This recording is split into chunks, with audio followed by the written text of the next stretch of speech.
Bueno, hola, ¿cómo les va? ¿Cómo andan?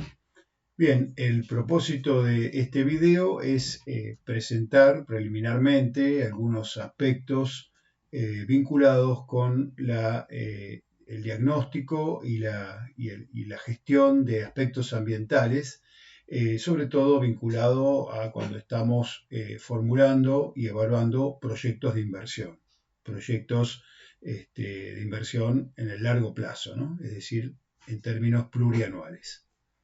Así que vamos a empezar con la presentación, para lo cual, vamos a comenzar diciendo que eh, en un comienzo, hace muchos años, cuando todavía la economía y la humanidad no estaban tan desarrolladas en el planeta, teníamos una producción de bienes y servicios, es decir, la transformación de materia y de energía en productos que producía productos finales y también desperdicios y contaminantes que podían ser reciclados. Y dado que este tamaño de ese sistema económico era reducido en relación al ecosistema, en relación al medio ambiente, este ecosistema podía reciclar, tenía la capacidad de reciclar los excedentes y los desperdicios del sistema económico, del sistema productivo.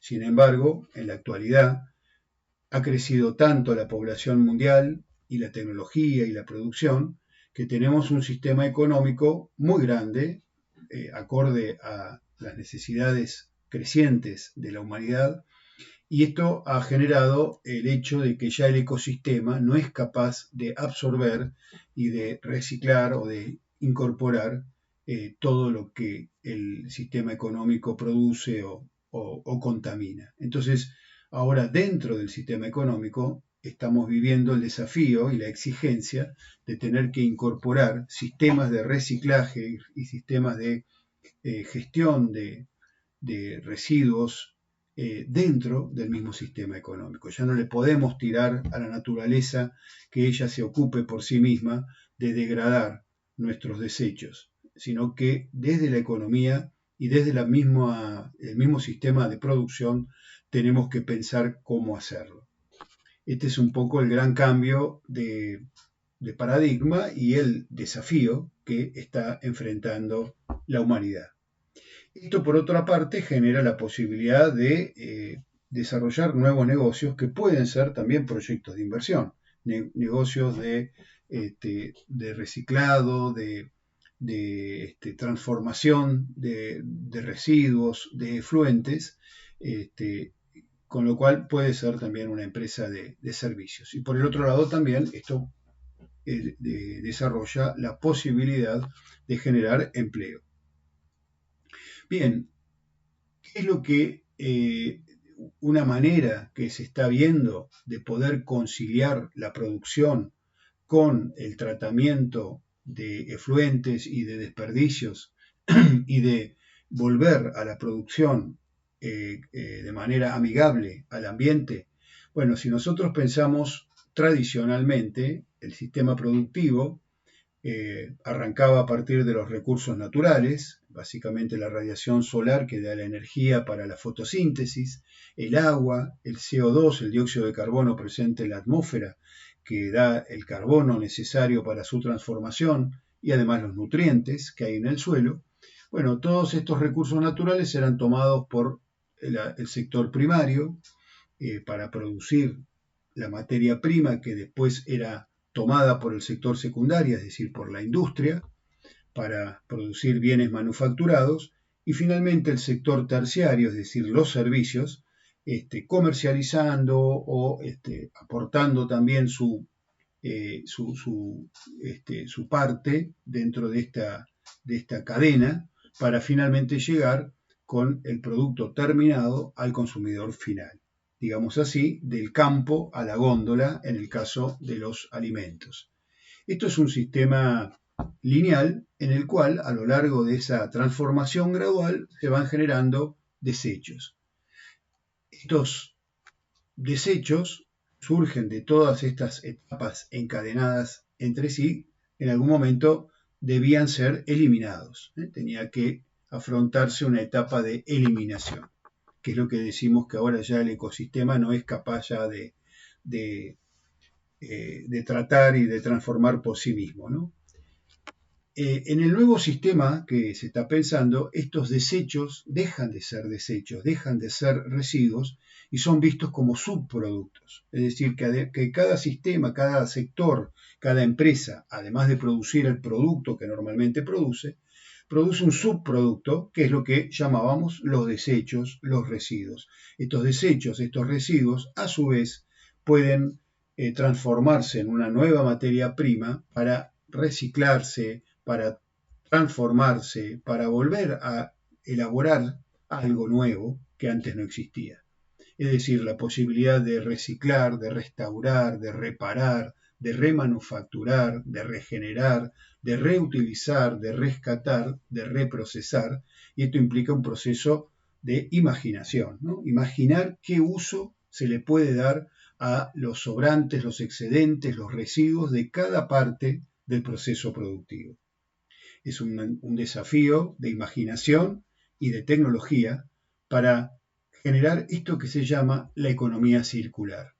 Esta economía circular rompe entonces la linealidad del tradicional sistema productivo y le da una nueva dinámica circular en la cual tenemos entonces el concepto de que los residuos y los desechos ahora son subproductos.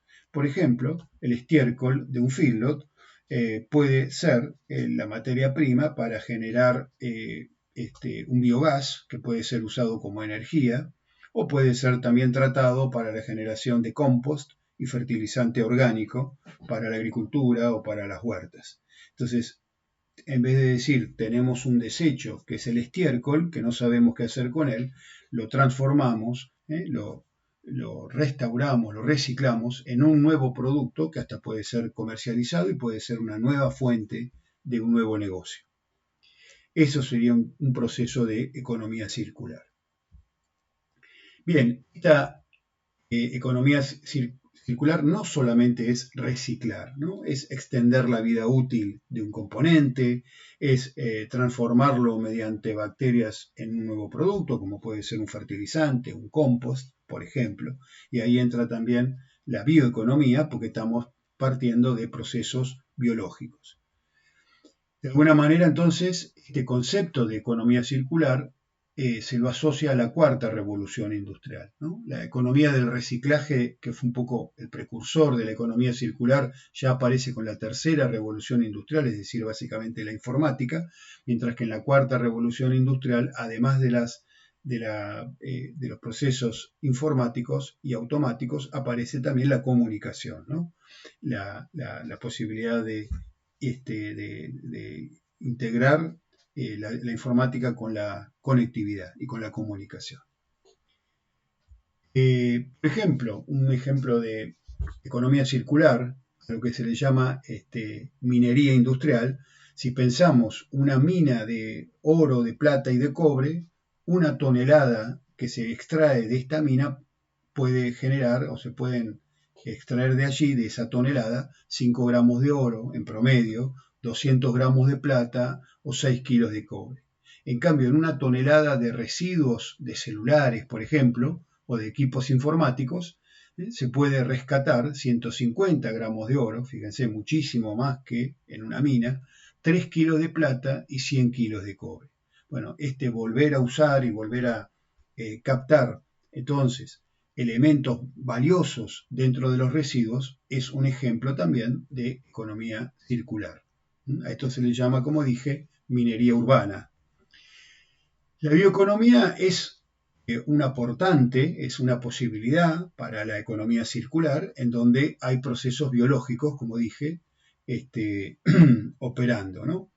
Mediante procesos biológicos, estos desperdicios pasan a ser insumos, por ejemplo, como fertilizantes, que de alguna manera implican también un agregado de valor. Ahí tienen un ejemplo, el criadero Anquetruz de la Asociación de Cooperativas Argentinas. Es un criadero porcino que se ubica en San Luis, cerca de Villa Mercedes, que está integrado verticalmente a un frigorífico, también también de ACA, que comercializa productos porcinos con una determinada marca, y tiene, por ejemplo, 5 biodigestores. Estos biodigestores ven que se van inflando con la generación de gas de fermentación, es decir, a partir del estiércol de los porcinos, esto entra en una cámara de fermentación que generan gas y luego, mediante el agregado de alguna biomasa, como puede ser un silo de maíz, puede incluso ese biogás, ese gas de fermentación, producir electricidad. Y esta electricidad que genera el criadero Yanquetruz no solamente alcanza para el propio criadero, sino que lo inyectan en el sistema interconectado nacional, teniendo de alguna manera un balance positivo, es decir, que puede cobrar por la electricidad que aporta al sistema nacional. Otro ejemplo también de ACA, de la Asociación de Cooperativas Argentinas, ACA Bio, en Villa María, Córdoba, en donde tienen una planta de bioetanol a partir del cultivo de maíz, producen bioetanol, también por fermentación, es decir, bacterias. Este bioetanol, como saben, es un combustible que se puede mezclar con las naftas procedentes del petróleo. Pero a su vez en este proceso de producción de bioetanol se captura el vapor. Este vapor alimenta una caldera de destilación o acciona una turbina, y el dióxido de carbono que se captura se puede incluso vender a empresas que gasifican bebidas y matafuegos, es decir, que necesitan ese insumo. Entonces, ahí ven como cada subproducto, digamos, cada residuo se puede transformar en un subproducto de un nuevo proceso productivo. La economía circular entonces es más abarcativa que la bioeconomía, incluye a la bioeconomía, pero también puede significar la minimización de descartes, el aumento de vida útil de los productos, tener, por ejemplo, no sé, piezas industriales que segmentadas en partes, en componentes, de manera que si finaliza la vida útil de una parte, no comprometa toda la máquina, toda la estructura, sino que se puede hacer el recambio particular o individual de esa parte, de ese repuesto.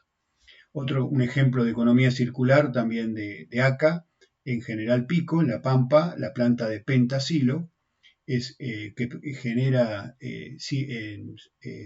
a partir de plásticos de bidones y silobolsas que se recuperan en una planta de recupero, producen plástico para nuevos silos bolsas que pueden volver a usarse. También se puede producir mangueras, baldes, bolsas, macetas plásticas, pisos, deck, bidones, conos de ruta, postes de alta densidad, es decir, en base a los bidones. Es decir, un reciclado del plástico, de bidones y de silos, de alta o de baja densidad, que permite ser reutilizado en otros productos.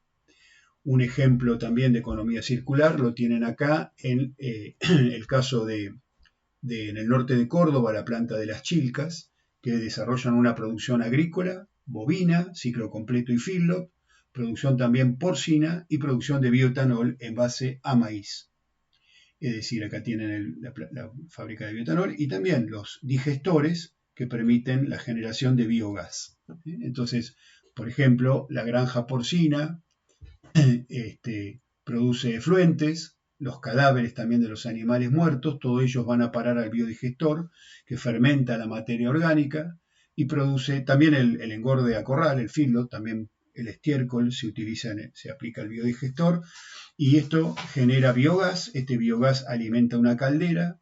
Esta caldera también se puede alimentar del bioetanol procedente de los lotes de maíz y genera bioetanol que se comercializa como combustible y además una burlanda, es decir, un concentrado proteico que sirve de alimento para los animales del feedlot.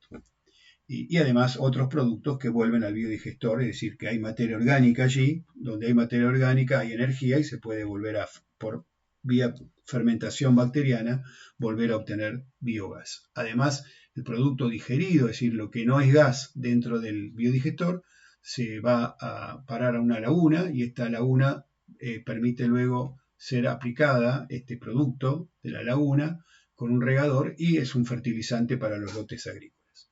Bueno, un ejemplo de integración total de las distintas producciones. En caso de un tambo, Adecoagro, en el sur de Santa Fe, también con los biodigestores, produce biogás. Y acá lo que tenemos es un tambo del cual los efluentes y el descarte de alimentos y el estiércol, bueno, también por fermentación genera el biogás. Este biogás se puede usar para generar electricidad o energía térmica. Es decir, bueno, y de vuelta, ¿no? También la producción de fertilizantes que van a los lotes de agricultura. Un último ejemplo, la cooperativa agrícola ganadera de Monje, entre Rosario y Santa Fe, se encuentra en la provincia de Santa Fe, en donde hay una fábrica de balanceados, y además de tener agricultura y producir extrusado de soja y aceite de soja y biodiesel. Es decir, a la soja se la transforma en aceite, se le extrae el aceite, se extrae el biodiesel que se comercializa. Ahí tienen todos los procesos, ¿no? El criadero de cerdos genera efluentes que van al biodigestor, la producción primaria también, se genera biogás.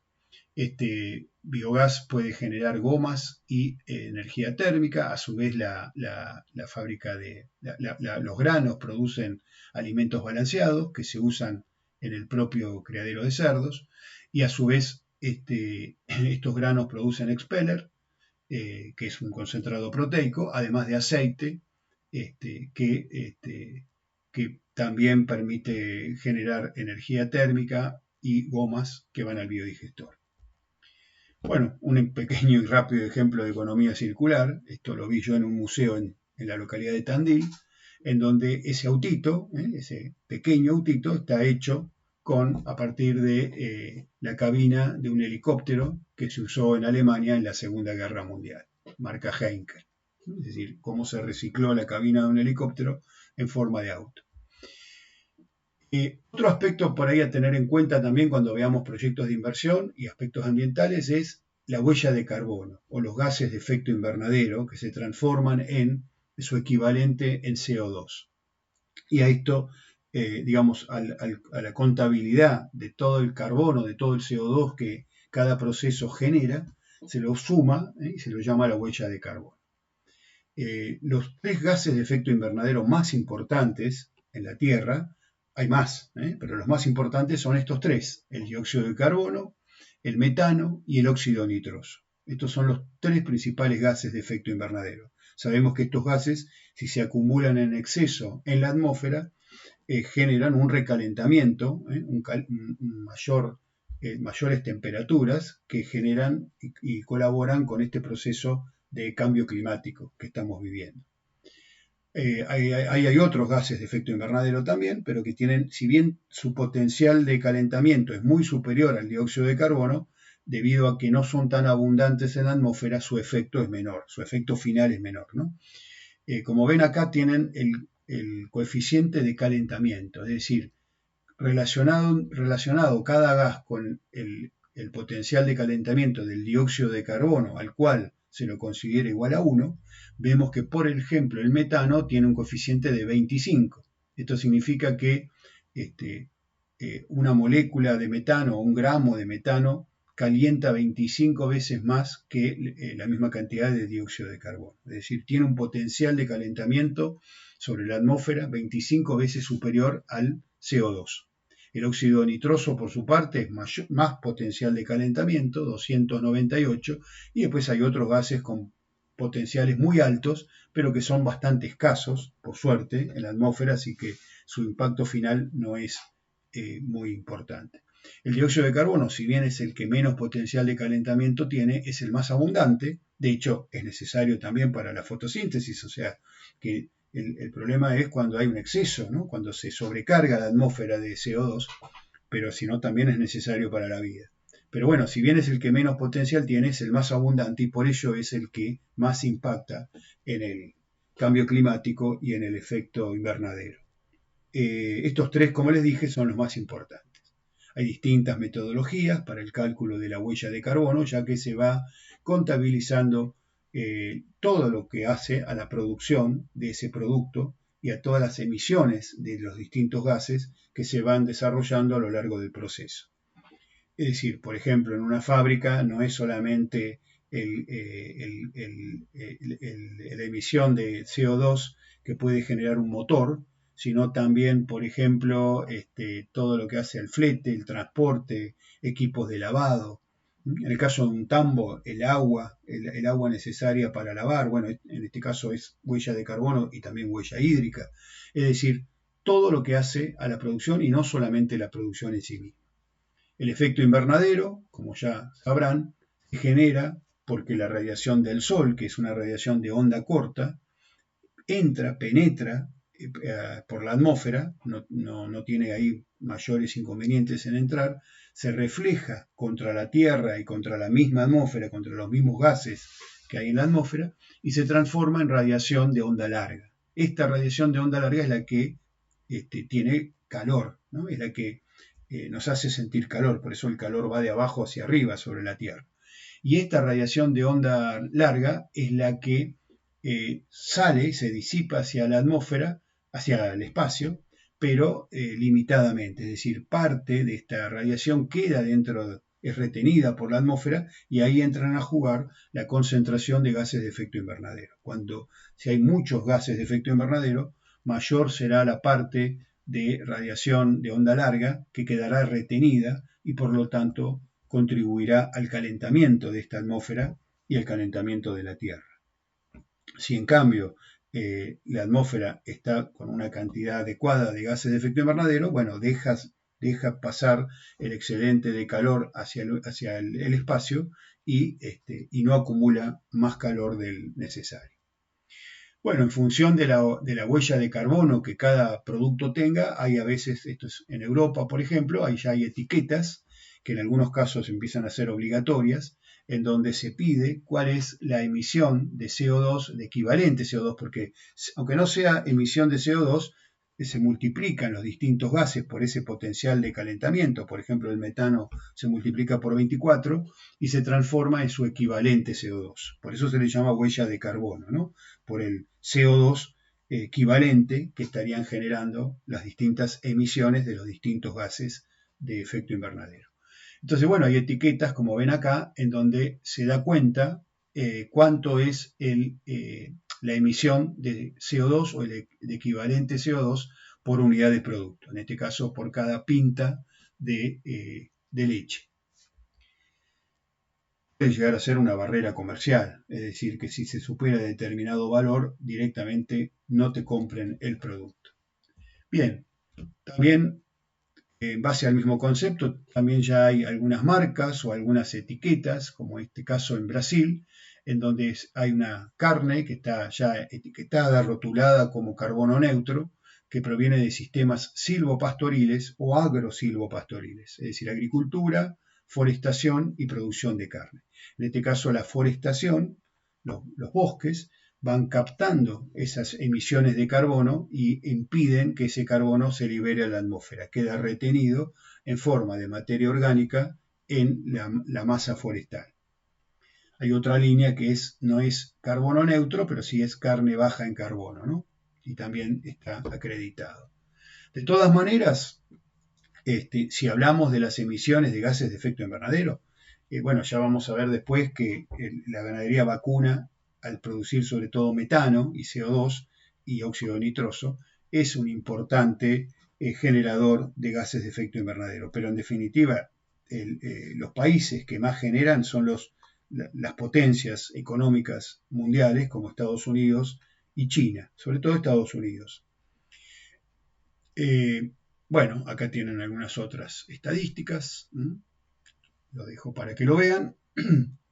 Y también podemos, bueno, y básicamente, volviendo al anterior, el principal gas de efecto invernadero es el CO2, proveniente sobre todo de procesos industriales y de motores, ¿no? De todo lo que es la quema de combustibles en base a petróleo, en base a combustibles fósiles, ¿no? Porque además ese es un carbono que estaba inmovilizado en el subsuelo en forma de petróleo, que lo movilizamos, cuando lo extraemos, lo transformamos en nafta o en gasoil, y cuando lo quemamos, cuando el motor lo utiliza, libera CO2 a la atmósfera, aportando entonces en forma neta, ¿no? Agregándole carbono a la atmósfera, es decir, contribuyendo al calentamiento global.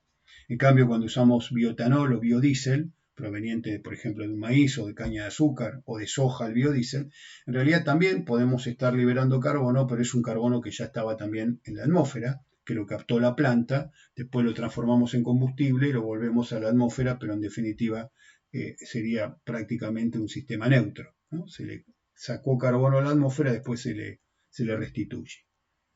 También se habla de la huella hídrica en términos ambientales, además de la huella de carbono.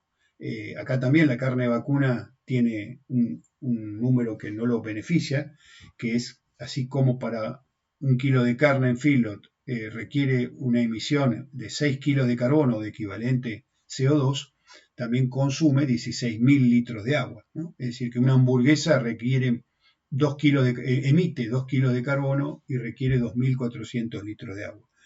Es decir, un valor muy alto también, ¿no? Y es otro recurso escaso, el agua, y en la medida que la población mundial sigue creciendo y requiere más alimentos, bueno, cada vez se necesitan más alimentos, pero hay que contaminar menos para que el planeta siga siendo habitable y además administrar el agua, que también pasa a ser un recurso cada vez más escaso. Bueno, ahí tienen los valores de la carne vacuna, la gran huella hídrica que tiene, y esto tampoco la favorece. Después vamos a ver un poco más en particular el tema vamos a volver al tema de la carne vacuna. Bueno, como les decía, la huella, en este caso la huella hídrica incluye el agua que consumió la producción de pasto, pero también la que bebió el animal, el agua de la limpieza en frigoríficos, es decir, todo lo que el recurso utilizado a lo largo de toda la cadena de producción.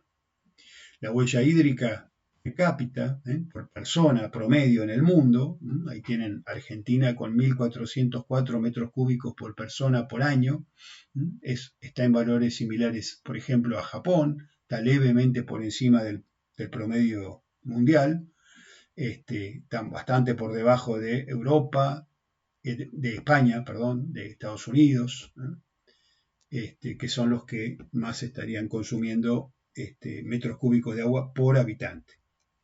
Ahora, una manera de alguna manera gestionar esta agua es la eficiencia. Por ejemplo, ahí vemos qué volumen de agua se necesita para producir un kilo de pollo en distintos países. Si pensamos que Suiza y Estados Unidos tienen sistemas más eficientes de producción de pollos, bueno, fíjense cómo la cantidad de agua que requiere producir un kilo de pollo es mucho menor en esos países que, por ejemplo, en México, en Rusia o en Venezuela. Entonces, esta eficiencia también uno de los factores a tener en cuenta. Acá también tienen los kilos por hectárea y por milímetro, los kilos de grano de distintos cultivos, el rendimiento de alguna manera, pero no solamente por hectárea, sino los kilos por milímetro de agua que se utilizó, que se necesitó para la producción de ese grano. Entonces, en base a ensayos de fertilización con fósforo y azufre, nitrógeno y azufre, nitrógeno, fósforo y en el último caso nitrógeno, fósforo y azufre, es decir, de alguna manera aumentando la eficiencia de producción, se ve cómo la cantidad de agua, o mejor dicho, la cantidad de grano por milímetro de agua fue aumentando. No solo los kilos por hectárea, sino los kilos por milímetro. Es decir, que fue más eficiente el uso del agua a medida que más fertilidad tenían los cultivos. De alguna manera asumimos que eran suelos deficitarios en esos nutrientes, por lo que cuando se les agregaba ese nutriente, el cultivo se volvía más eficiente y utilizaba de mejor modo el agua. Es decir, que produce más cantidad de grano, ya sea de maíz, de soja, de trigo o de soja de segunda, por milímetro de agua. Entonces, podemos producir más cantidad con la misma cantidad de agua, en la medida que la eficiencia en el uso de ese recurso sea mayor. Bien, en los países desarrollados podemos pensar entonces que la huella hídrica per cápita es alta por el no tanto por ineficiencia, sino porque hay un alto consumo de carne y productos industrializados. Pero también los países en vías de desarrollo, si bien el consumo es menor, el consumo de carne y de productos, pero ahí en ese caso pueden llegar a tener también altas huellas hídricas per cápita debido a procesos de baja eficiencia o mejorables en cuanto al uso del agua y a los rendimientos. Y acá tenemos que considerar distintas aguas o tipos de agua que se consideran al analizar la viabilidad ambiental, ¿no? Por un lado, la huella hídrica azul, que es el agua que está en la superficie de la Tierra en forma de ríos, arroyos, lagos, manantiales o incluso en los acuíferos, o sea, también está incluido acá el agua que se usa en el riego, el agua subsuperficial. Todo esto es la huella hídrica azul, es decir, consumir este tipo de agua hace a un consumo de huella hídrica azul o agua azul. Tenemos el agua verde o la huella hídrica verde, que es el agua que está en forma que está en la atmósfera, que está en forma de vapor, ¿sí? Que se transforma en lluvia, en nieve, en deshielo, el agua que se evapora. Esta es la huella hídrica verde, es el agua que está básicamente en intercambio con la atmósfera. Después está el agua o la huella hídrica gris o el agua gris, que es el agua que se necesita para diluir los contaminantes que se emiten durante el proceso productivo. Es decir, si emitimos un contaminante y necesitamos, por ejemplo, 10 litros por gramo de contaminante para diluirlo y volverlo inocuo, bueno, estamos gastando 10 litros de agua gris. Algunos hablan también de la huella hídrica negra o el agua negra, que ya es directamente el agua que tiene patógenos, el agua con contaminantes. Es agua residual, con materia orgánica o patógenos, que ya requiere tanques sépticos y tratamiento, porque es un agua tóxica. Además, entonces, de la huella de carbono, en donde ya vamos a hablar después que no solamente tendríamos que hablar de las emisiones, como hasta ahora comenté, sino también del secuestro, como hablé también cuando hablé de la forestación. O sea, cuánto se emite, pero también cuánto queda retenido de ese carbono de alguna manera y no se lo emite y en forma neta, no se emite. La huella hídrica, que ya vimos, bueno, también hay que considerar, en el caso muy importante esto en la agricultura o en los proyectos agrícolas, el índice ecotoxicológico. Y acá hay alguna cuestión también que les quería comentar, que una manera de medir este índice ecotoxicológico es el EIQ, el Environmental Impact Quotient de Kovacs, que es un coeficiente de impacto ambiental, sobre todo se lo aplica a agroquímicos, a herbicidas y a fungicidas y a insecticidas, que tiene en cuenta tres aspectos. Es un ponderado de la toxicidad que el producto tiene para el trabajador agrícola, la toxicidad que el producto tiene para el consumidor, teniendo en cuenta los residuos en los alimentos, la toxicidad crónica, la lixiviación en el agua subterránea, y la toxicidad para el ambiente. Es decir, que tiene en cuenta estos tres aspectos de toxicidad. Para el ambiente, considerando, bueno, seres vivos en general, ¿no?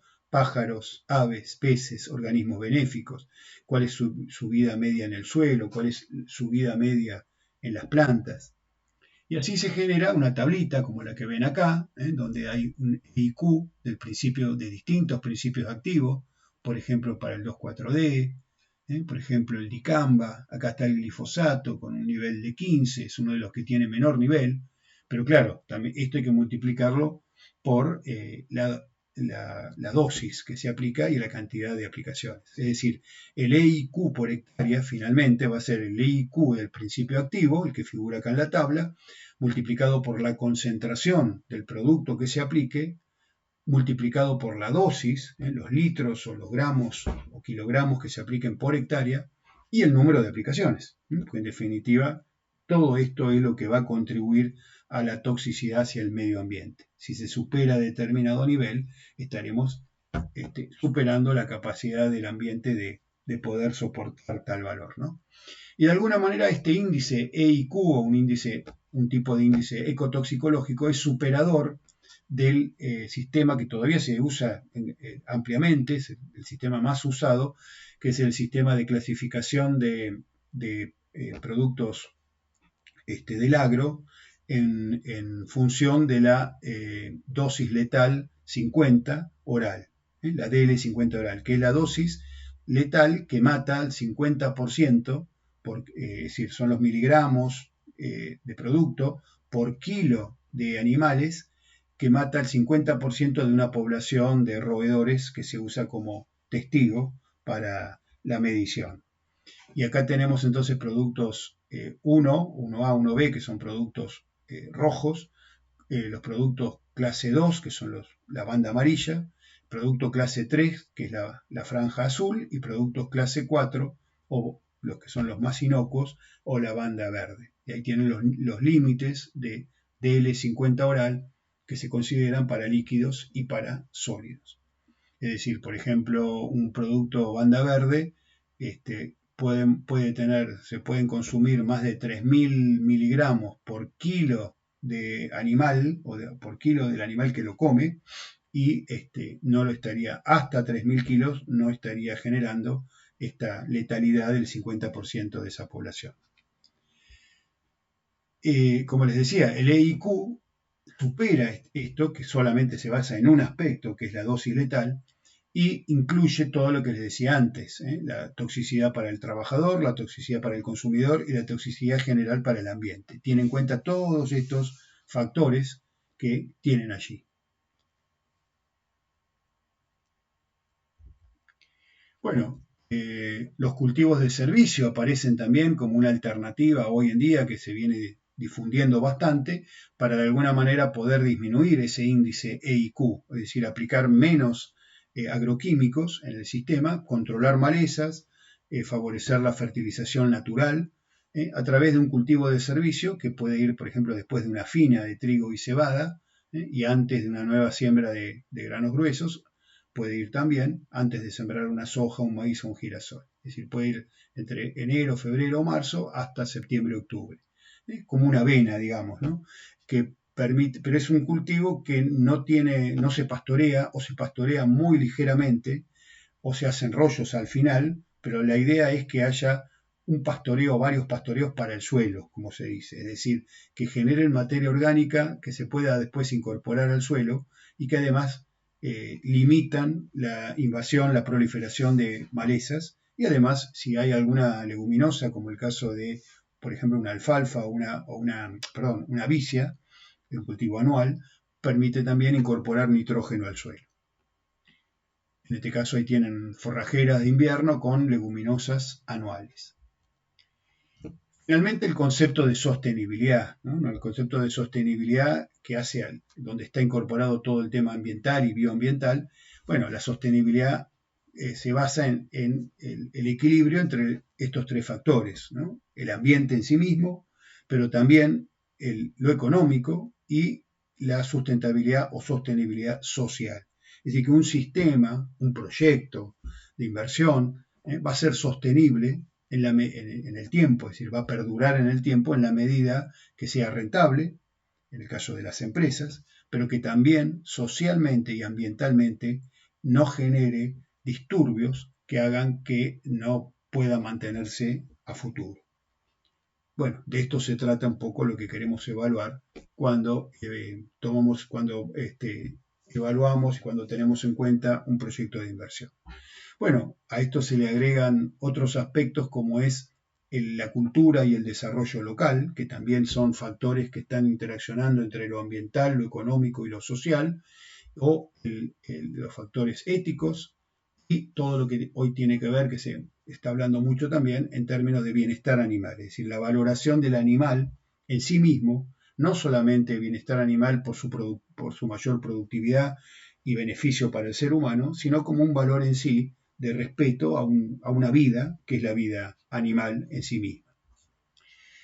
Y si lo pensamos históricamente, bueno, antes no se hablaba de esta confluencia entre lo ambiental, lo económico y lo social. Eran vistos como sistemas separados, aislados, donde cada uno tenía su problemática y su propia dinámica.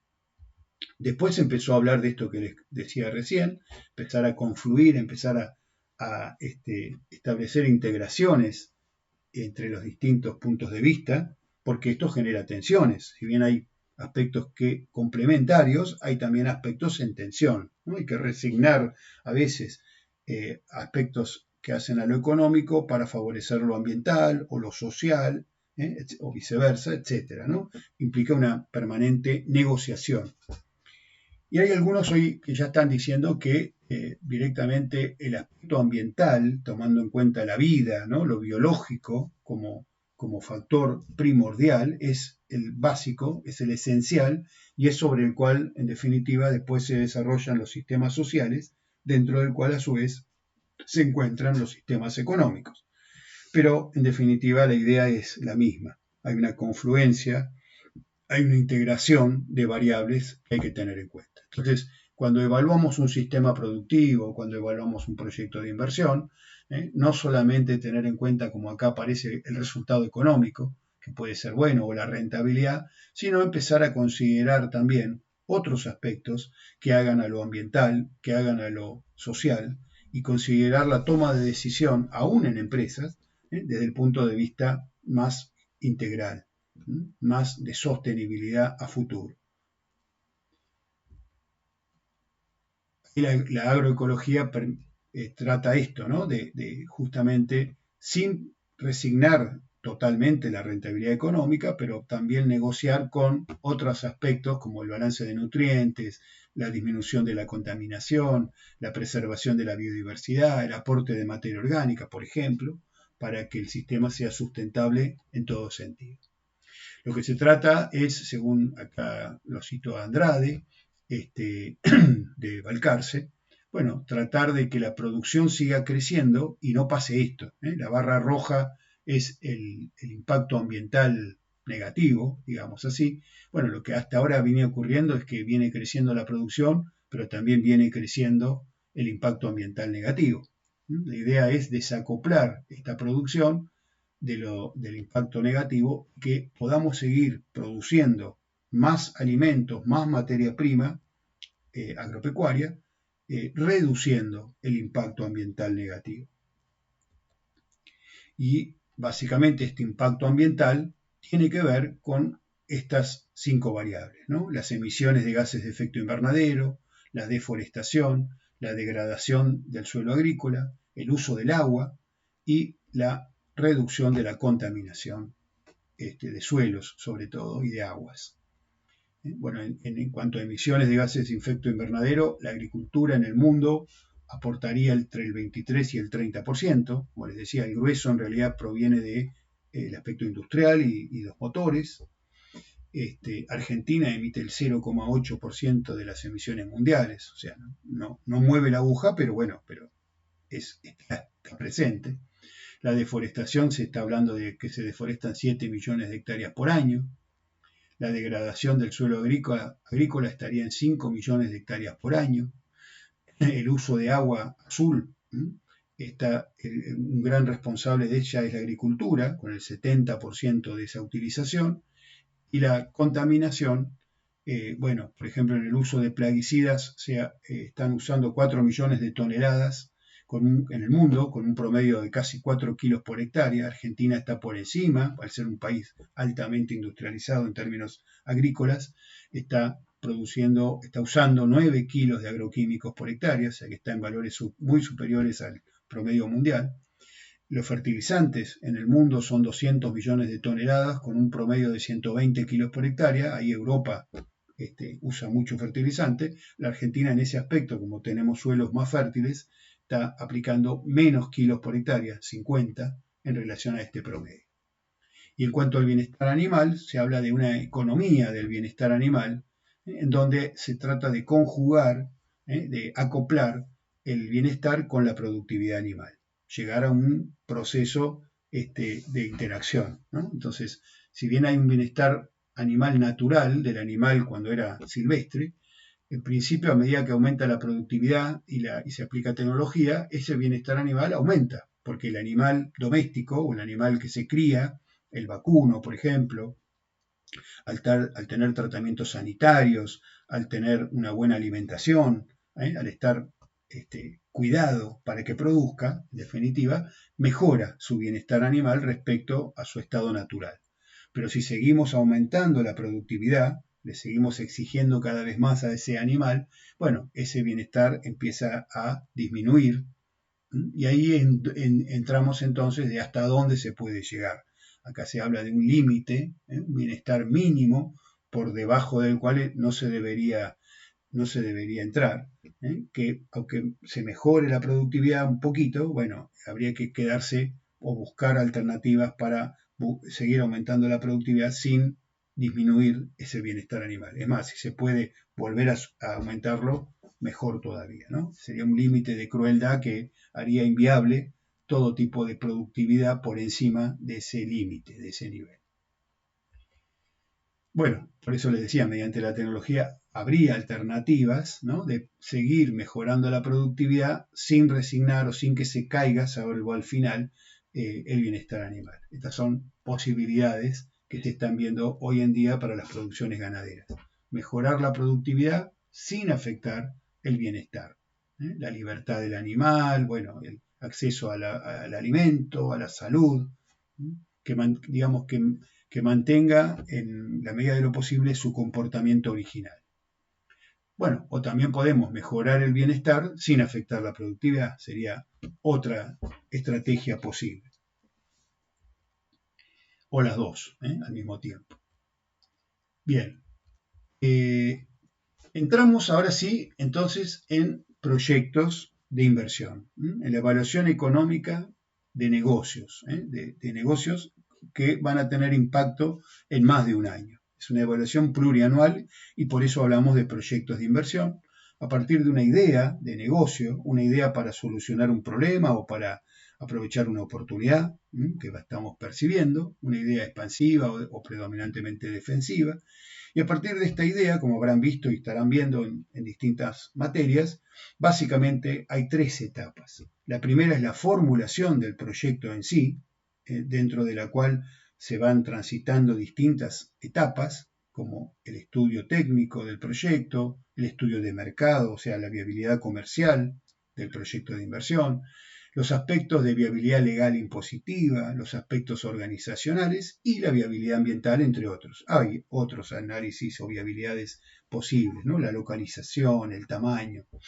Pero en definitiva, todo este proceso de formulación va a confluir en el presupuesto de un flujo de fondos plurianual, un flujo de fondos relevante del proyecto de inversión, que es el que nos va a permitir su evaluación. Es decir, evaluar a partir de ese flujo de fondos, evaluarlo al proyecto desde distintos puntos de vista, desde distintos criterios. Básicamente ahí tenemos, por ejemplo, el criterio económico con el cálculo del valor actual neto y la tasa interna de retorno. Hay otros criterios también que podemos aplicar y en base a esa evaluación entonces vendrá la toma de decisión. ¿Qué hacemos con el proyecto? ¿Lo aceptamos, lo rechazamos o lo reformulamos? Si lo aceptamos, se implementará el proyecto y entraremos en la gestión de ese proyecto de inversión. Y ahí también, si lo aceptamos o si en la evaluación nos da que un proyecto es viable, entraremos en la etapa de evaluación de su financiamiento, a ver si es necesario y posible o conveniente tomar algún tipo de préstamo o financiamiento externo para el proyecto. O sea, si se va a financiar en base solamente a inversores o socios, aporte de socios que aportan el patrimonio del proyecto, el patrimonio neto, o también se le va a incluir algún pasivo a ese financiamiento. Pero bueno, nosotros, esto es muy general, nosotros ahora nos estamos focalizando en estos aspectos de evaluación ambiental o viabilidad, análisis de viabilidad ambiental del proyecto de inversión a la hora de formular. Es decir, cuando estamos todavía transformando nuestra idea en un flujo de fondos. En este proceso de formulación, de darle fórmula, de darle formato al proyecto, bueno, uno de los aspectos a tener en cuenta es el ambiental. Puede aparecer como un capítulo aparte o puede estar incluido ya lo ambiental, también puede estar dentro de lo legal, también puede ser analizar los requerimientos legales y dentro de esos requerimientos legales pueden haber restricciones de tipo ambiental. O sea, dependiendo del tipo de proyecto del que estemos hablando, el análisis de viabilidad ambiental va a tener más o menos importancia. Es decir, que entonces, bueno, podemos incluir lo social también, ¿no? Porque hablábamos de que la sostenibilidad era lo económico, lo ambiental y lo social. Lo económico, de alguna manera, lo estamos evaluando cuando lo evaluemos a través del criterio económico, pero también podemos evaluar en el tiempo cómo sería esa rentabilidad económica. Pero básicamente acá nos vamos a referir a la viabilidad ambiental y social. Lo primero que hay que considerar, normativas, ¿no?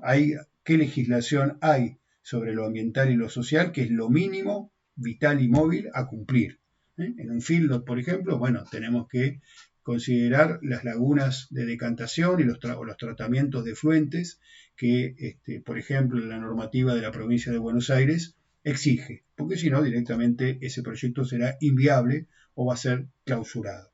Entonces, cumplir las normativas locales que existan, las leyes que existan, a nivel local, a nivel nacional o a nivel municipal. Por el otro lado, hay que evaluar la sostenibilidad de los recursos involucrados, es decir, si yo los recursos que aplico para ese proyecto de inversión los estoy consumiendo de una manera sostenible, de una manera no solo eficiente, sino que no lo agote. Por ejemplo, que no esté erosionando el suelo, porque si no me voy a quedar sin recursos para el futuro. Y el proyecto, que en principio era plurianual, no va a poder ser plurianual porque se va a acabar, porque no va a llegar a finalizar debido al agotamiento de algunos de los recursos involucrados en el proyecto. Entonces, ¿hasta qué punto los recursos que estoy poniendo en juego para el desarrollo del proyecto se mantienen productivos, viables a lo largo del tiempo? Y finalmente, otra consideración que hay que hacer es la externalidad. Lo anterior podríamos decir que es una internalidad, ¿no? O sea, se agota un recurso, pero el que sufre el agotamiento de ese recurso es la misma empresa o el mismo proyecto. En cambio, la externalidad también puede ser un agotamiento o un mal uso de un recurso, pero en este caso el impacto, el efecto de ese mal uso o de ese agotamiento o de esa contaminación no lo sufre la misma empresa o el mismo proyecto, sino que es transferido ese impacto hacia la sociedad, digamos así, hacia afuera.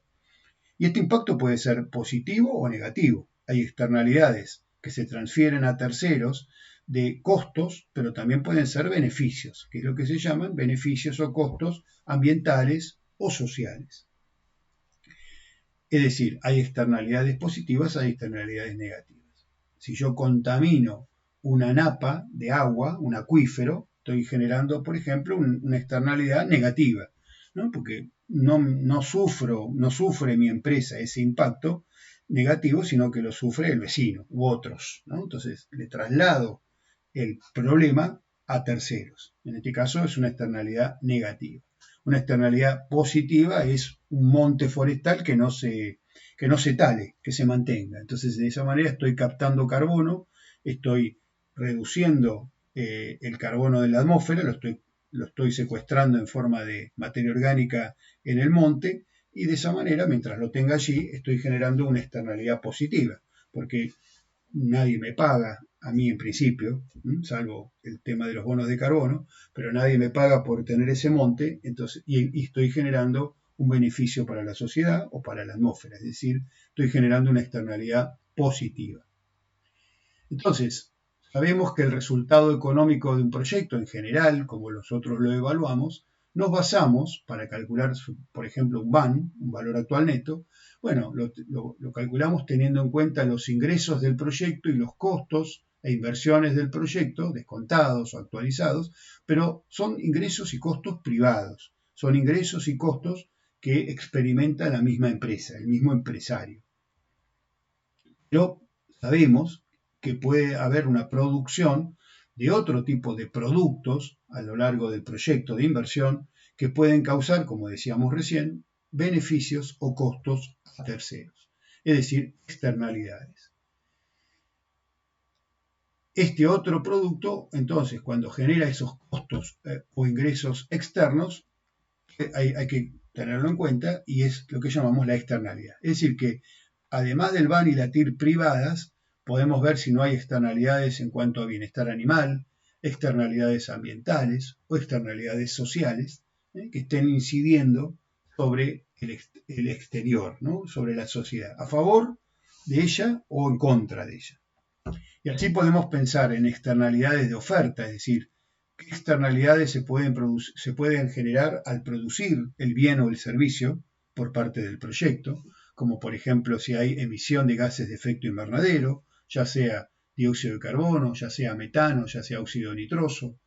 ¿Qué ocurre con el balance de nutrientes en el suelo? Esto puede ser una externalidad, pero también una internalidad, porque si hago que mi suelo se vaya quedando sin nutrientes, el primer afectado va a ser el mismo dueño de ese campo, ¿no? Salvo que sea un campo alquilado. Pero si es campo propio, es una externalidad, porque de alguna manera estoy haciendo que ese suelo, ese recurso natural, tenga menor aptitud productiva para la sociedad, pero también el primero que lo va a experimentar a ese problema va a ser el propio empresario. ¿Qué pasa con la generación de empleo en el medio? A lo mejor un lugar en el cual no hay muchas fuentes de empleo, entonces un proyecto de inversión allí puede ser socialmente muy deseado porque es un generador de empleo y de arraigo para una población que a lo mejor si no se estaba yendo, estaba emigrando de esa localidad. Y a lo mejor un proyecto de inversión favorece la radicación de personas, genera empleo. El impacto en la salud de la gente, del ambiente, de los animales, el concepto de una salud, el impacto en el paisaje, en la cultura de esa localidad, en la identidad, las condiciones de vida del personal que trabaja en el proyecto o en la empresa, el tema de los sufrimientos de animales, el bienestar animal, el tema de la responsabilidad social, a ver si la empresa va a desarrollar algún tipo de acción de responsabilidad social, no sé, de apoyo a una escuela, de apoyo a una ONG local, etcétera, para favorecer algún tipo de desarrollo local. También qué pasa con al consumirse el bien o el servicio que produce el proyecto, a ver si ahí no se genera una externalidad negativa. Por ejemplo, si estoy fabricando vehículos no eléctricos, sino que consumen petróleo, que consumen combustibles en base a petróleo de origen fósil, bueno, ¿qué pasa con la huella de carbono si se venden muchos vehículos de este tipo? ¿Qué pasa si estoy produciendo o favoreciendo el uso de aire acondicionado? Que también genera huella de carbono, bueno, huella hídrica, impactos ambientales, música de alto volumen, residuos contaminantes, es decir, no solo la contaminación en base a elementos materiales, sino también la contaminación sonora, la contaminación visual, la alteración del paisaje. Esto al consumirse el bien o el servicio que el proyecto produce. El estudio de impacto ambiental, entonces, de un proyecto, se va a basar, en primer lugar, en identificar y evaluar los impactos. ¿Qué impactos se generarían a partir del proyecto sobre el medio ambiente? Estos impactos surgen de acciones que formarían parte del proyecto, que el proyecto requiere, ¿no? El proyecto requiere realizar determinadas acciones. Estas acciones podrían o no generar impactos ambientales. A estos impactos hay que analizar qué magnitud tendrían y qué medidas correctivas serían necesarias o posibles para remediar, mitigar o compensar el daño que podrían producir, ya sea una internalidad o ya sea una externalidad. Es decir, que entonces el estudio de impacto ambiental del proyecto se basa en la identificación de impactos. Los impactos son variables aisladas, son distintos impactos, sería cada uno de los efectos posibles de una determinada acción, pero sería un efecto individual, un efecto determinado, y a cada impacto le va a corresponder medidas correctivas y un plan de control, un monitoreo, de un seguimiento de las variables que hagan falta para ver si las medidas correctivas son efectivas o a ver si ese impacto no se está yendo por encima de lo pautado. Es decir, que el impacto es la afectación puntual de una acción o variable. Pueden individualizarse en una matriz de impactos ambientales. El efecto va a ser la sumatoria integrada de los distintos impactos. Es decir, mi proyecto de inversión va a tener un efecto ambiental positivo o negativo de acuerdo a la sumatoria y ponderada de los distintos impactos puntuales que ese proyecto genere. Es decir, sumatoria de los impactos y sus interrelaciones. Y acá vienen las medidas correctivas, ¿no? Las medidas correctivas que se pueden proponer son la remediación, esto implica anular el impacto, es decir, no la acción se sigue haciendo, pero de alguna manera el impacto negativo, sobre todo, se puede remediar, se puede anular de alguna manera. Se recupera el estado inicial del medio. Otra alternativa cuando no se puede remediar es la mitigación. No se puede anular todo el impacto, pero se puede reducir parte del daño que el impacto genera. Es decir, se atenúa, se disminuye ese impacto. Sigue habiendo una externalidad negativa, por ejemplo, pero se reduce el daño de ese impacto. Y la compensación es cuando no se puede trabajar directamente sobre el impacto, ni remediándolo ni mitigándolo, pero entonces se propone su neutralización a partir de acciones que se realizan en otro lado, o en el mismo sitio, pero en otra acción o en otro proceso. Un ejemplo de esto es lo que de alguna manera se está tratando de instrumentar con los bonos de carbono. Entonces, si hay, por ejemplo, una fábrica que está emitiendo CO2, un gas de efecto invernadero, no se le pide que reduzca esa emisión, pero sí que compre determinados bonos de carbono y con ese dinero se le paga en otro país o en otro continente a alguien que tiene un monte forestal para que capte ese carbono que el industrial emitió, que lo capte y lo inmovilice en forma de bosque. Entonces recibe una compensación económica el que tiene el monte en retribución a su externalidad positiva. Y el que genera la externalidad negativa está obligado a realizar un determinado pago comprando esos bonos de carbono. Bueno, eso sería una compensación, ¿no? Se neutraliza el impacto de otra manera, con una acción aparte, en otro lugar incluso.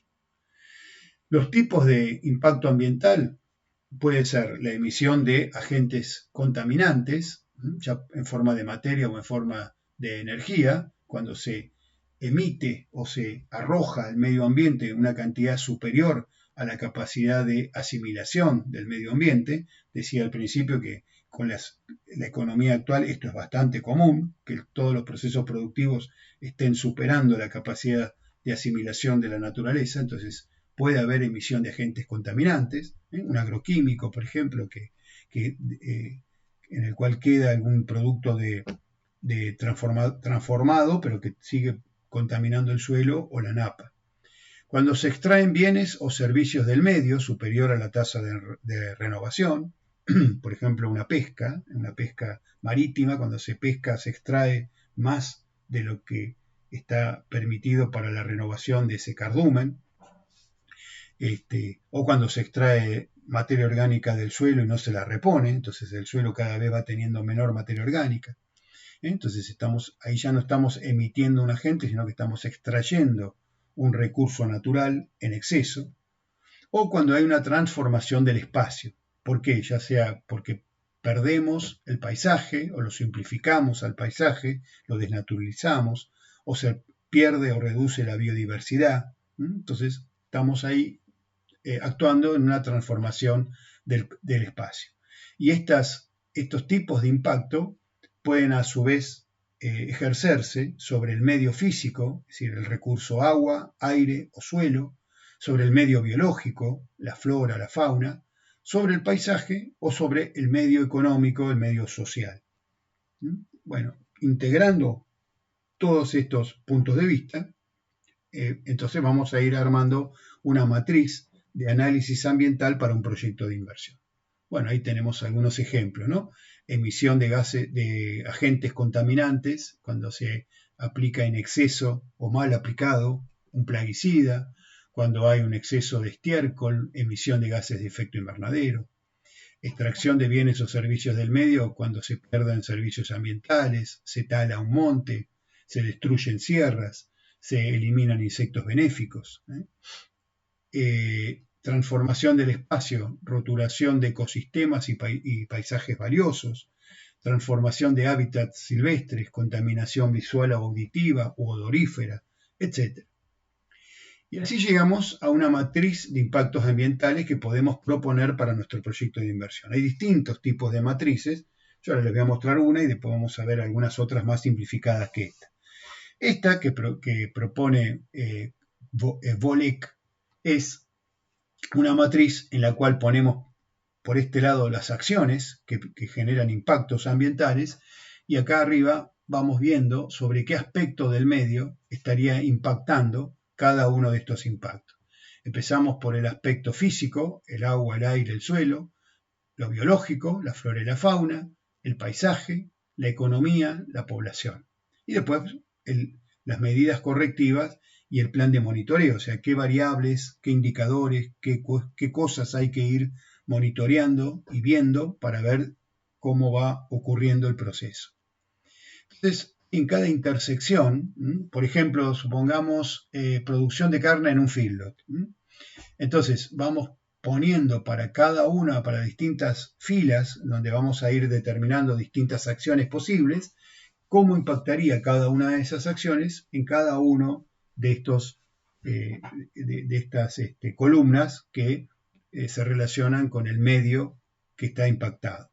Y acá le ponemos una serie de códigos y de numeritos que ahora vamos a ver qué quieren decir, ¿no? Pero así, en cada intersección vamos a ir poniendo entonces valores y lo vamos a ir pintando de rojo, de verde o de amarillo, en principio.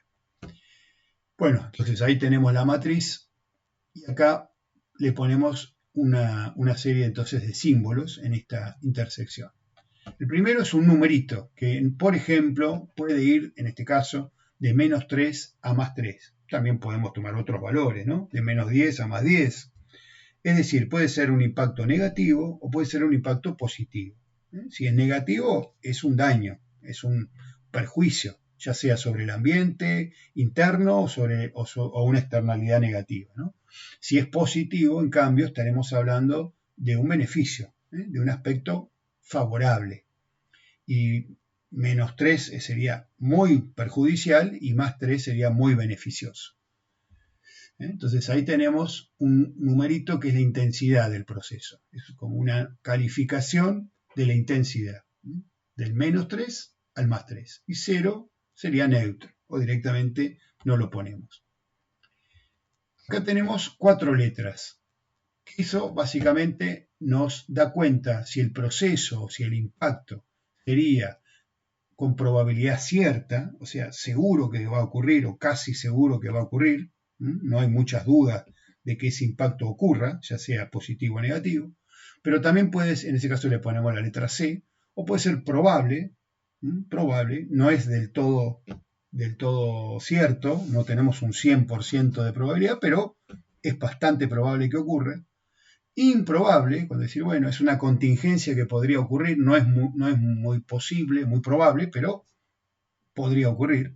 O no tenemos datos como para saber si es cierto, probable o improbable. Entonces lo ponemos como desconocido. Sería una incertidumbre respecto a esa probabilidad de ocurrencia.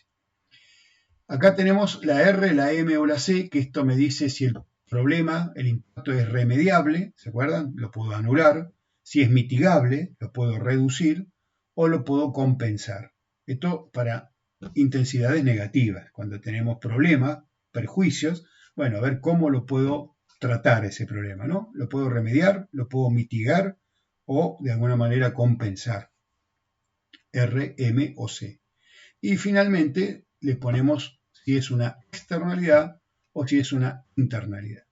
Externalidad era cuando se genera un impacto externo, ya sea como un ingreso o costo social ambiental. Internalidad cuando afecta la propia capacidad productiva de la propia empresa. Afectamos, por ejemplo, nuestro propio suelo. Entonces, por ejemplo, ahí tenemos, ¿no? Producción de carne en un feedlot. Bueno, acá tenemos que en cuanto al agua, podría haber liberación de nitratos y fosfatos, ¿no? Si no tratamos bien los residuos del feedlot, el estiércol del feedlot, entonces le ponemos rojo sería un menos 3, es una externalidad, es cierto que va a ocurrir, o sea, tenemos prácticamente seguro que ese problema podría ocurrir si no hacemos nada, y es remediable. Es remediable. ¿Y por qué es remediable? Bueno, ahí vendrá entonces la medida correctiva, el plan de monitoreo, que será un tratamiento, limpieza de corrales y tratamiento de estiércol, no sé, para generación de camas para, por fermentación, producir compost. En cuanto a la economía y la población, en cambio, tenemos un +3, o sea, una externalidad positiva. ¿Por qué? Porque poner un feedlot en esa localidad generaría un gran impacto en cuanto a la generación de empleo, y el desarrollo de una economía local y un mejoramiento de la calidad de vida de la población, ¿no? Por ejemplo.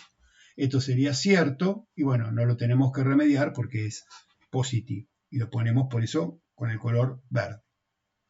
Bueno, acá tenemos, por ejemplo, para un proyecto de ganadería intensiva, distintas acciones, como por ejemplo la construcción de caminos, corrales e instalaciones, el movimiento y mantenimiento de maquinarias, la realización de silos, la disposición de los animales muertos, la fertilización de pasturas. Bueno, en una ganadería intensiva, acá ponemos algunas acciones que deberíamos hacer en nuestro proyecto de inversión y cómo impactará cada una de esas acciones en los distintos aspectos del medio. Si quieren, pueden ahora detener este video y pensarlo por cuenta propia, más o menos tener una idea de qué podrían poner en las distintas intersecciones, por ahí no en todas tienen que ir valores, pero en las más importantes, a ver qué impacto habría, si es una externalidad, si es una internalidad, si es positiva, si es negativa, y cómo lo podrían tratar al problema, ¿no? Si es negativo. Bueno, si quieren deténganlo acá, piénsenlo y después lo siguen viendo. Y ahora a continuación les muestro una posibilidad. Esto podemos no estar de acuerdo, pero a modo de ejemplo vale, ¿no? Por ejemplo, en cuanto al aire, podría haber la construcción de caminos, de corrales e instalaciones en su implementación. Cuando se construye el camino, bueno, puede haber una emisión de CO2. Entonces lo ponemos con un -1, un color amarillo. Es cierto, es mitigable y es una externalidad. En cuanto al suelo, un -2, entonces ya es anaranjado, ya se acerca al rojo. Es cierto, ¿por qué? Porque de alguna manera hay una alteración de las condiciones físico-químicas del suelo. Es remediable y es una externalidad porque se afecta todo el suelo. Y también los caminos y también el acceso, ¿no? al campo, porque va a haber mucho más tránsito. El medio biológico también un -2, porque afecta a la vegetación y la fauna, a la flora y la fauna, entonces lo ponemos juntos. Es cierto, es mitigable, es una externalidad. Se afecta al paisaje con un -1, por eso amarillo, cierto, mitigable. En este caso es una internalidad porque asumimos que este feedlot va a estar metido dentro del campo y no se va a ver desde afuera. Entonces afecta al paisaje interno del campo, por eso lo ponemos como internalidad. Pero desde el punto de vista de la economía y de la población hay una generación de empleo, entonces lo ponemos con un 3, con color verde, es cierto y es una externalidad positiva, y para la economía local es un factor de desarrollo también, porque no solamente se genera empleo, sino que hay que comprar insumos, hay que, no sé, alambrados, recursos que desarrolla la economía local, y por eso también aparece como una externalidad positiva. Bueno, ahí tienen otros. Lo paso rápido para que lo vean en el video. La realización de silos. Fíjense, hay verdes, celestes, azules, amarillos, anaranjados, ¿no? El rojo es el -3, el anaranjado el -2, el amarillo el -1, el celeste el 1, el celeste más oscuro el 2 y el verde el 3. Y así también vamos viendo, por ejemplo, acá tenemos dos rojos, ¿no?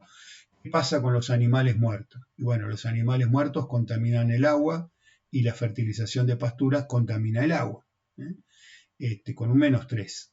Esto sería dudoso, la disposición de animales muertos. No sabemos si eso es muy probable o no es probable. Los dos problemas son mitigables y son externalidades.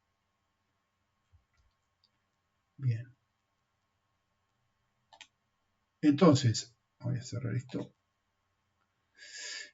Para cada impacto, para cada línea, para cada renglón, vamos viendo medidas correctivas, sobre todo para los impactos negativos o de manejo. y un plan de seguimiento y control. ¿Qué haremos con cada uno de ellos?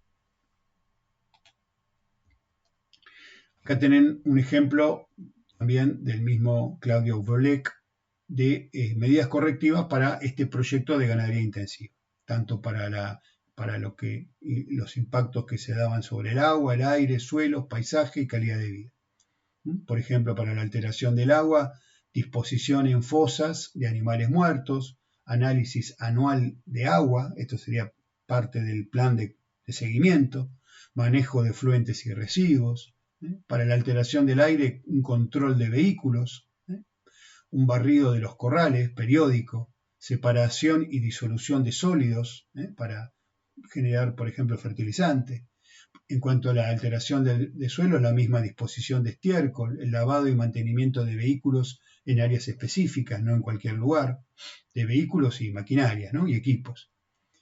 En cuanto a la alteración del paisaje, que se acuerdan que era una internalidad porque afectábamos el paisaje interno, bueno, señalizar áreas de trabajo, poner áreas de circulación por donde deben ir los vehículos y por donde no, poner velocidades máximas en un campo que tenga determinada escala, o forestar y parquizar.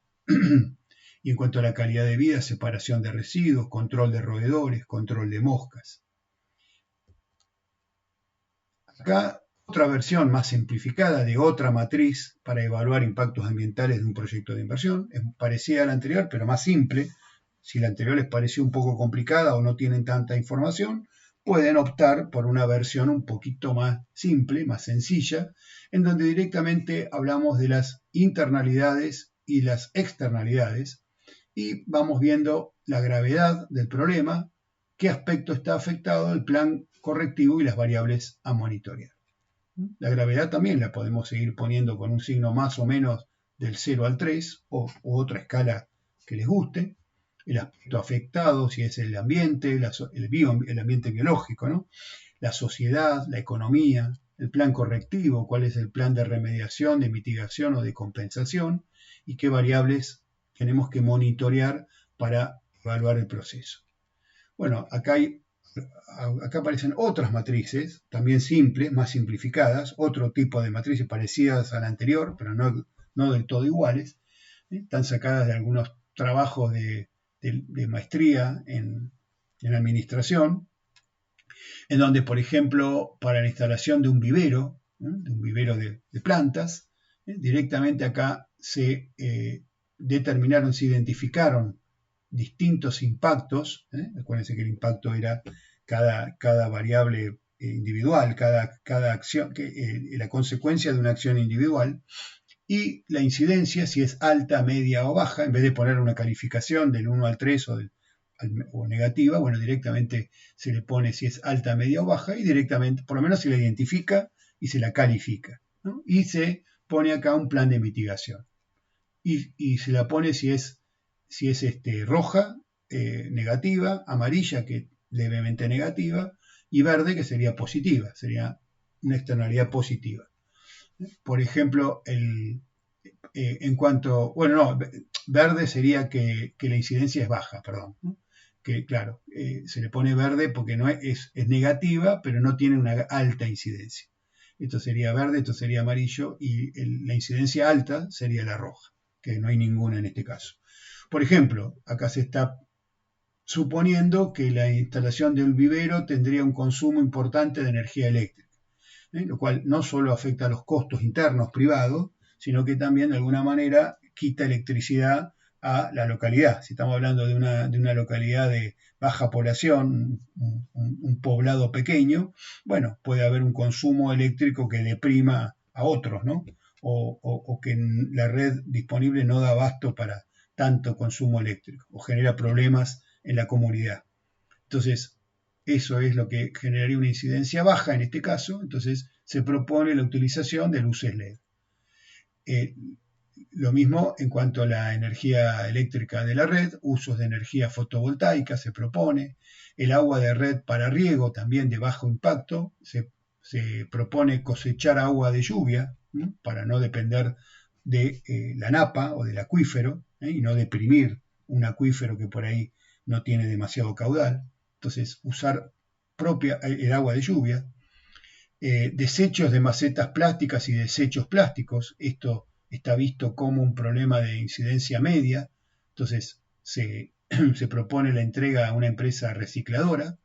Y las plantas o partes de plantas muertas, ¿qué hacer con ellas? Bueno, fabricación de compost para no contaminar.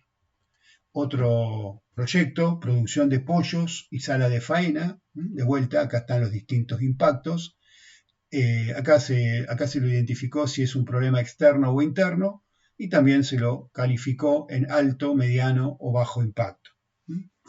A los de bajo impacto se los pone verde, a los medio impacto amarillos y a los de alto impacto rojos. Bueno, por ejemplo, envases de desinfección o envases de zoosanitarios, devolverlos a instituciones encargadas del manejo de los envases. Acá tenemos varios problemas, miren, de alto impacto, rojos, y son de externalidades. Por ejemplo, la cama o los animales muertos, o las vísceras, o las aguas grises, aguas contaminadas, o las plumas. Por ejemplo, con la cama se propone que es visto como una externalidad y también como una internalidad, en los dos casos con alto impacto. Se propone la limpieza interna de los galpones y la realización de compostaje. Con los animales muertos, la recolección periódica de animales muertos y también compostaje. Gases de efecto invernadero es visto como un impacto externo medio e interno alto, elaboración de compostaje, control de temperatura y humedad, vísceras, recolección periódica, realización de compostaje en base a esa materia orgánica, aguas grises, tratamiento de efluentes por medio de biodigestor, pozo ciego, y plumas, recolección periódica y entrega a empresas productoras de harina, como plan de mitigación. Por lo menos, ven, esto es una matriz mucho más sencilla que la anterior, pero por lo menos, de manera importante, identificamos las variables, las clasificamos y desarrollamos un plan de mitigación. Una planta procesadora de semillas, ahora, acá tienen, y acá está un poco más desarrollada, está no solamente identificado el factor, sino sobre qué tipo de variable o de recurso actúa y en qué medio, ¿no? En el medio físico, el aire, ruidos, calidad del agua. Esto es visto como un problema interno, una internalidad, pero con un color rojo, o sea, de alto impacto, la planta procesadora de semillas. En cuanto a los factores antrópicos, es decir, lo social, lo cultural, la economía, la salud humana, y lo biológico, el impacto sobre la fauna. Y se proponen medidas correctivas. Por ejemplo, en relación a la calidad del aire, que era visto como una internalidad, claro, en el caso del galpón, estamos hablando, ¿no? de un salón en donde se ve afectada la calidad del aire por el polvillo. Bueno, se propone entonces uso de barbijos y extractores de aire con filtro para eliminar ese polvillo donde está trabajando la gente, ¿no? Los empleados. En cuanto a los ruidos, que los empleados usen una protección auricular, también es una internalidad, porque no llega hacia afuera. En cuanto a la circulación vehicular, también visto como una internalidad, bueno, poner cartelería, organizar el tránsito vehicular dentro de la planta.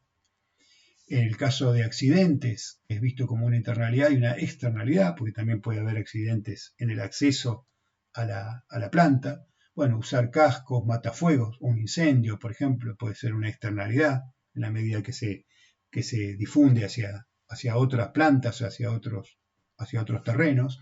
Entonces, disponibilidad de matafuegos, baldes, arenas, contar con un teléfono de urgencias. En el caso de desarrollo de roedores y de aves, control biológico, y eso es una internalidad y una externalidad. Bien, volvamos a la ganadería, en particular a la ganadería y a proyectos de índole ganadera vacuna, ¿no?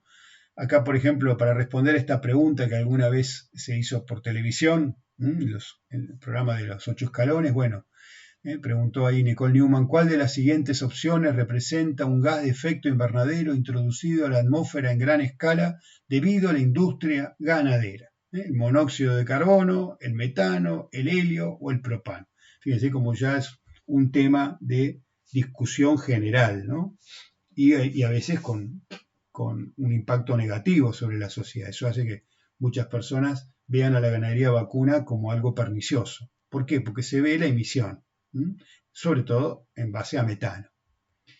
La emisión de gases de efecto invernadero, entonces, es debido a que el animal, el vacuno, es un rumiante. Esa es la característica que hace que este vacuno sea distinto a un cerdo, a un ave, a un pollo, y que por ese motivo emite muchos más gases de efecto invernadero que las otras especies. Es decir, el alimento que consume, en primer lugar, va a desarrollar una fermentación en el rumen. Ahí nomás ya se genera un metano entérico, ¿no? La fermentación en el rumen, no todo esa fermentación genera gases y otros productos, que no todo se digiere, sino que se emite hacia la atmósfera, sobre todo por la boca, y es el metano entérico.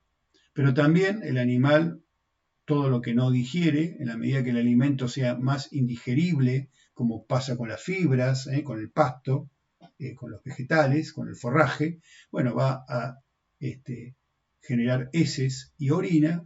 Estas heces y orina también van a emitir metano a la atmósfera y además óxido nitroso.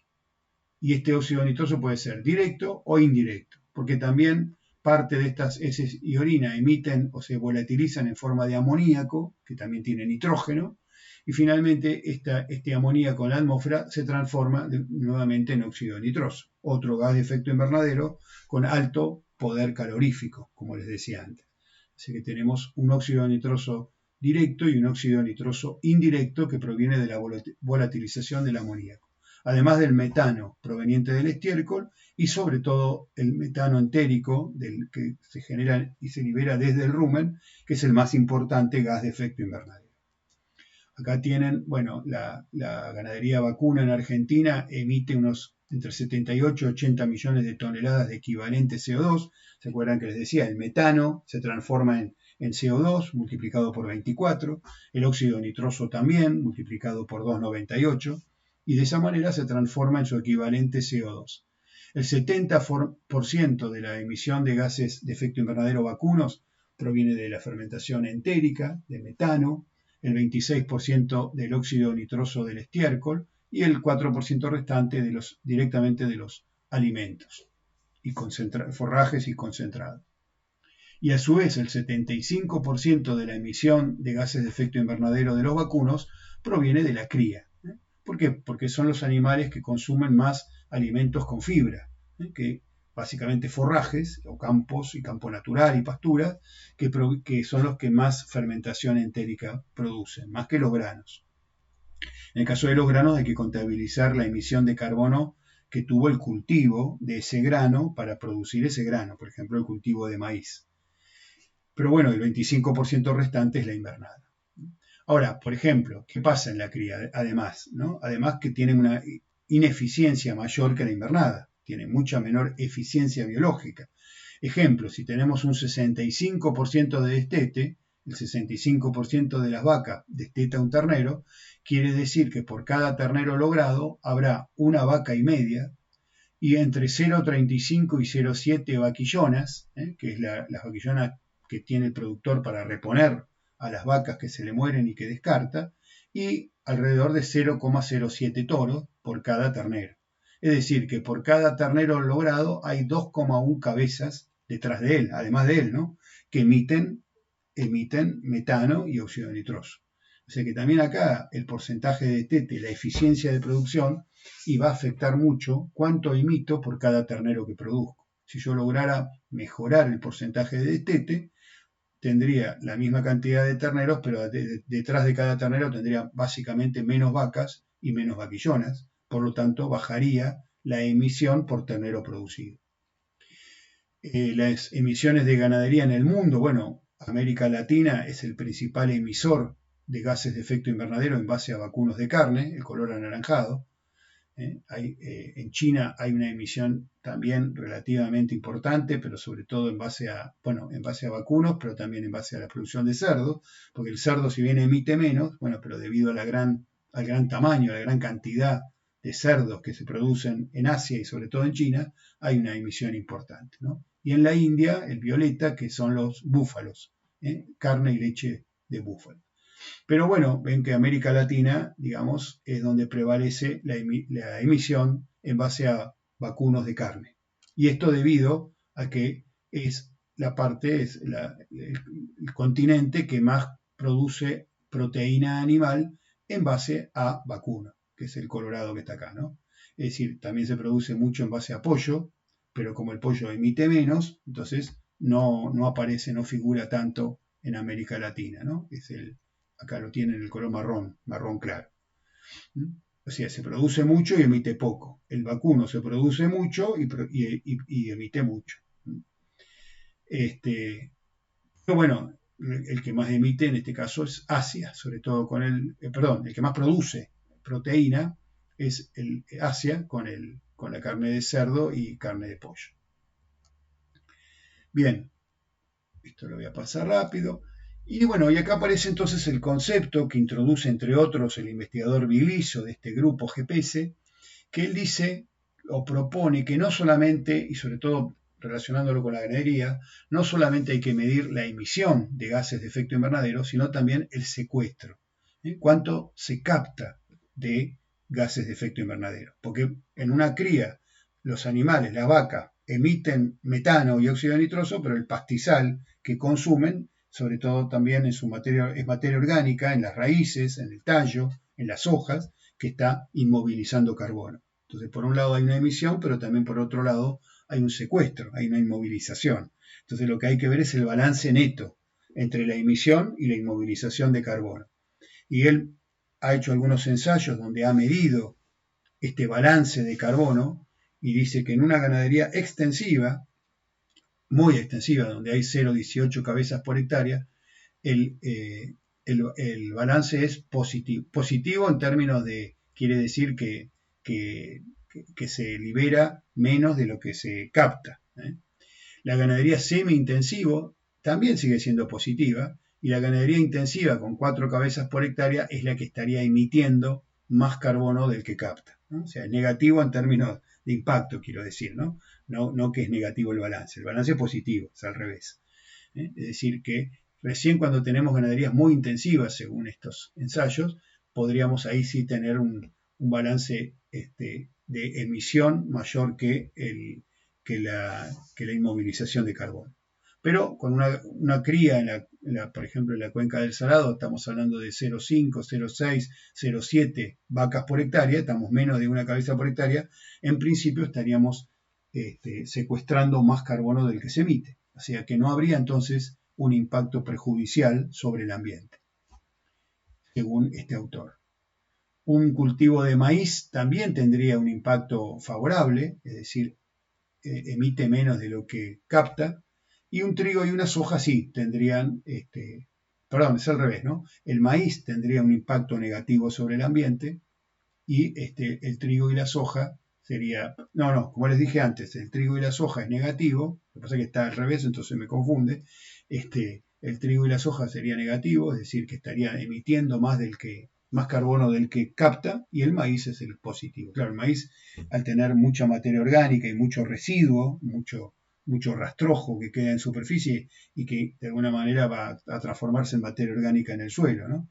Es decir, lo que se cosecha es una parte nomás de toda la planta y tiene mucho rastrojo, mucha materia orgánica remanente que se vuelve a incorporar al suelo. Entonces, eso hace que tenga un impacto ambiental positivo. No así trigo y soja, por lo menos según los análisis de este señor. Y la forestación, altamente positiva, ¿no? Porque obviamente capta carbono y es muy poco lo que emite. Es decir, que entonces el concepto a tener en cuenta es la emisión y restarle el secuestro. Las distintas fuentes posibles de emisión y las distintas alternativas en las cuales se puede estar secuestrando carbono en forma de sumideros. Bueno, esto es algo parecido, lo dejo para que lo miren, distintos sistemas agropecuarios en donde vemos la emisión, el secuestro y el balance. Entonces, en una cría o en una agricultura más forrajes el balance es negativo, y recién en una recría pastoril intensiva y terminación a corral, ahí sí el balance es positivo, o sea que se emite más de lo que se secuestra. O sea que, bueno, es variable de acuerdo a cada tipo de sistema.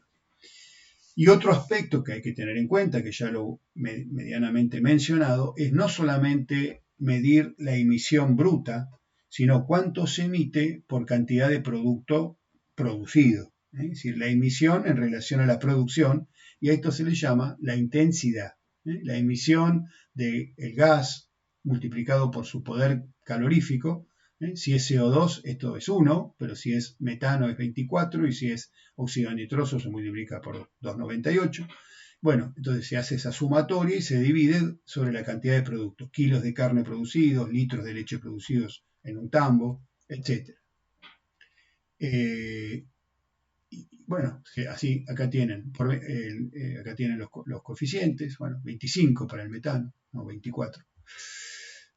Entonces, ahí de esa manera, por ejemplo, en Estados Unidos se habla de 20,6 kilos de CO2 equivalente, sumando todos los gases, por kilo de carne producida. Entre 11 y 32 en Uruguay, menos de 30 en Argentina. Y acá tienen las emisiones, o sea, la intensidad, porque estas son curvas que relacionan la de arriba, la emisión de metano en relación a la ganancia de peso, es decir, cuánto se emite por kilo de ganancia de peso. Entonces, a medida que más ganancia de peso tiene el animal, a lo mejor la emisión bruta aumenta algo, pero la ganancia de peso aumenta en proporción más, y eso hace que la intensidad vaya reduciéndose, o sea que se emite menos por kilo de carne producido, por kilo de ganancia de peso producido. Y en el de abajo es lo mismo, pero por litro de leche. A medida que aumenta la producción de leche, disminuye la emisión de metano por kilo o litro de leche. Entonces, también tener en cuenta no solo la emisión total, sino la emisión por unidad producida. Y acá tienen lo que les decía antes, con un 90% de preñez en un sistema de cría, bueno, la intensidad, los gramos de CO2 por kilo producido son de este valor, pero a su vez, cuando tenemos una preñez cabeza mayor, tenemos menor emisión, menor intensidad. ¿Por qué? Porque esto es por kilo producido.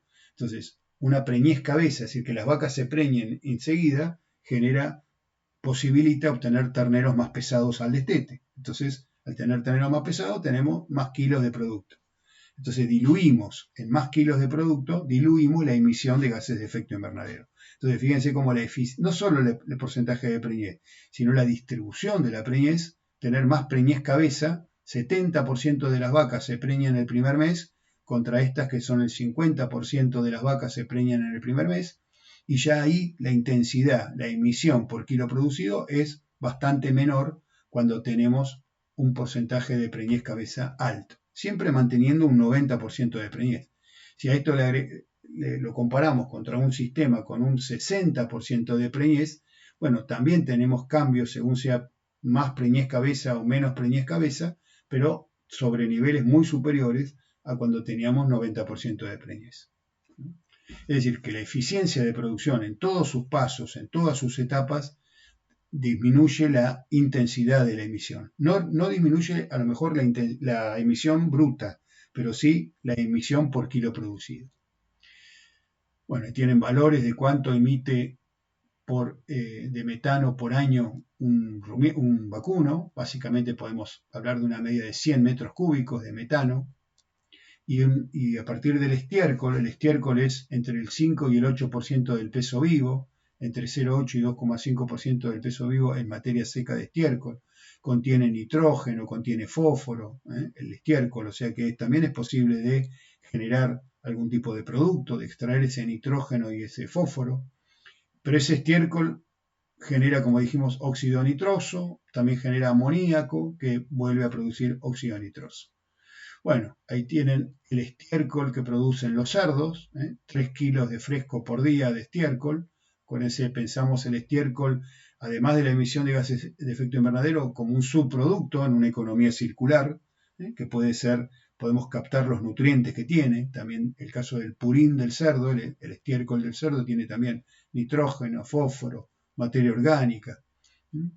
El estiércol del pollo parrillero, 40 gramos de guano por día en fresco, también tiene nitrógeno, fósforo, materia orgánica. La producción también de huevos, una gallina ponedora pone 100 gramos de guano por día y también le podemos extraer nutrientes. Entonces, hemos visto, digamos, distintos aspectos de análisis de viabilidad ambiental para un proyecto de inversión. Lo hemos aplicado básicamente a proyectos ganaderos, teniendo en cuenta aspectos como la emisión de gases de efecto invernadero, pero también podemos, en una matriz de impactos ambientales, identificar las distintas variables que estarían actuando, si son positivas, negativas, si son externalidades, internalidades, y plantear un plan de mitigación o de compensación o de reducción. Para finalizar, acá les planteo un pequeño cuestionario, lo pueden ir mirando y lo pueden pensar, si ponen en stop el video y después lo siguen viendo, y vamos viendo si cada una de estas alternativas la consideramos falsa o la consideramos verdadera. Por ejemplo, las externalidades negativas son costos que deberán afrontar las futuras generaciones. Y en principio puede llegar a serlo, sí, pero trataremos de que no lo sea. Por eso proponemos un plan de contingencia para prevenir o para atenuar esos impactos negativos, ¿no? Para que justamente no recargar el problema sobre las futuras generaciones, no generar un costo social generacional, de alguna manera. La sostenibilidad en sentido general involucra aspectos económicos, sociales y bioambientales. Y bueno, hemos visto que esto es cierto, ¿no? La sostenibilidad se refiere no solo a lo ambiental, sino que también incluye lo económico y lo social. Dentro del flujo de fondos relevante de un proyecto de inversión, no deben incluirse los costos de tratamiento de efluentes o recuperación de residuos, ya que estos son costos hundidos. Recordemos que un costo hundido es aquel que surge del proyecto, pero no tiene que ver con la decisión de que hagamos o no el proyecto. En cambio, un costo de tratamiento de efluentes o recuperación de residuos depende de la decisión. Si no hacemos el proyecto, no va a haber que hacer esa planta de tratamiento. Así que esto no es cierto, es falso. El proyecto genera externalidades negativas. Solo deberán presupuestarse los costos de mitigación mínimos para cumplir con las normativas y obligaciones de la región. Bueno, esto es discutible, ¿no? Alguien puede decir, bueno, esto es cierto, porque en definitiva es lo que la normativa me habilita. Entonces, mientras yo cumple la norma, estoy bien. Lo que pasa es que en general los proyectos grandes de inversión muchas veces se presupuestan con un sobrecumplimiento, porque se asume que en el futuro las normativas van a ir siendo cada vez más estrictas. Entonces, cuando uno ya diseña un proyecto de inversión que tiene instalaciones costosas y amplias, y bueno, a veces ya se tiene en cuenta como inversión o como posibilidad después de ampliación o de incorporación de continuar o sobrecumplir las metas para estar prevenido ante un endurecimiento de las normativas vigentes. Así que esto podríamos decir que no es cierto, pero bueno, es discutible.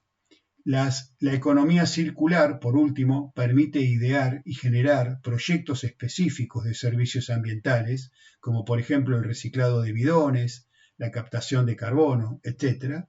Bueno, hemos visto que esto es así, ¿no? En un esquema de economía circular aparecen también la posibilidad de nuevos negocios y nuevos proyectos de inversión. Así que lo consideramos valedero.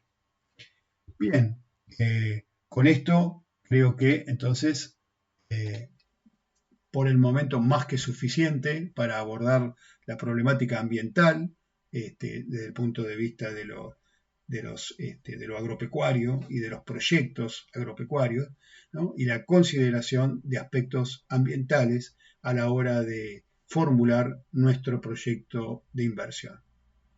Me despido acá y que estén muy bien. Muchas gracias y hasta luego.